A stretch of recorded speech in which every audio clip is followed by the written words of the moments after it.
कुशीनगर जिले के Udit Narayan intermediate college में जनसभा को संबोधित करते हुए केंद्रीय मंत्री एवं सहकारिता मंत्री अमित शाह ने कहा कि अगर गठबंधन की सरकार बनी तो ये पिछड़ा दलित का आरक्षण छीनकर मुसलमानों को देने का काम करेंगे। इंटर कॉलेज के मैदान में हजारों की संख्या को संबोधित कर रहे थे गृह मंत्री अमित शाह। उन्होंने भारतीय जनता पार्टी की उपलब्धियों को भी लोगों को गिनाया। उन्होंने विपक्षियों पर जमकर निशाना साधा, कहा कि झूठ के आधार पर जीने वाले लोग हैं। ये दलित पिछड़ा का आरक्षण छीन कर मुसलमानों को देने का काम है। झूठ के आधार पर जीने वाले लोग, मैं बताता हूं, उन्होंने कहा कि हम मुस्लिम आरक्षण देंगे। कुशीनगर वालों, आज मैं कहकर जाता हूं, गलती से भी उनको जिताया तो पिछड़ा, अति पिछड़ा दलित का आरक्षण छीनकर ये मुसलमानों को देने का काम करेंगे। कुशीनगर पहुंचने पर गृह मंत्री अमित शाह ने कुशीनगर की पवित्र भूमि को प्रणाम करते हुए कहा कि कुशीनगर को भगवान राम के पुत्र कुश ने बसाया था। शाह ने भाषण शुरू करते ही भारत छोड़ो आंदोलन में 11 रंगबांकुरे शहीद हुए थे, मैं उन्हें प्रणाम करता हूं। शाह ने कहा कि 6 चरण के चुनाव खत्म होने के साथ ही 5 चरण के चुनाव में मोदी जी को 302 सीट मिल चुका है।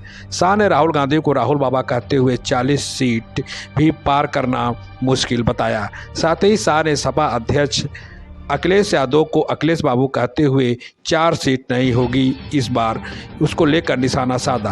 भाजपा जीत गई तो 4 तारीख को कांग्रेस प्रेस कॉन्फ्रेंस करके ईवीएम को दोष देंगे। साथ ही कांग्रेस की हार का ठिकरा खड़गे साहब पर फूटेगा। साथ ही खड़गे साहब की नौकरी भी चली जाएगी।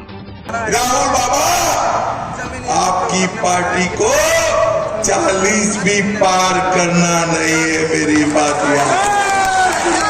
और अखिलेश बाबू,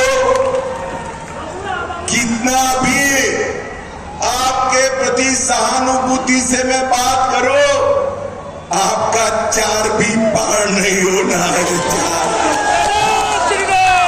देश की जनता ने तय किया है कि अगले 5 साल नरेंद्र मोदी प्रधानमंत्री, और इसके बाद बार प्रधानमंत्री।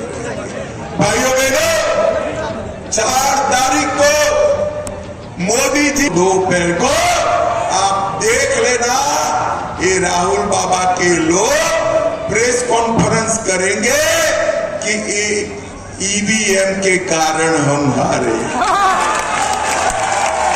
और खड़गे साहब, आप भी समझ लेना, ये भाई बहन पर ठीकरा नहीं फूटने वाला है। ये भाई बहन पर ठीकरा नहीं फूटेगा, हार का ठीकरा खड़गे साहब पर फूटेगा और उनकी नौकरी जाने वाली। भाइयों बहनों, ये लड़ाई किसके बीच में?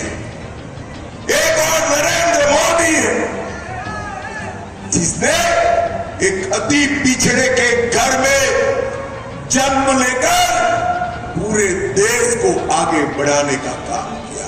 और दूसरी ओर ये 2 शहजादे राहुल बाबा और अखिलेश जी चांदी के चम्मच के साथ जन्मे। पूर्वांचल की तकलीफ उनको मालूम नहीं है भैया, मालूम नहीं। मुझे बताओ जरा जोर से, ये अखिलेश राहुल बाबा पूर्वांचल की समस्याओं का निवारण कर सकते हैं क्या? जोर से बोलो, कर सकते हैं क्या?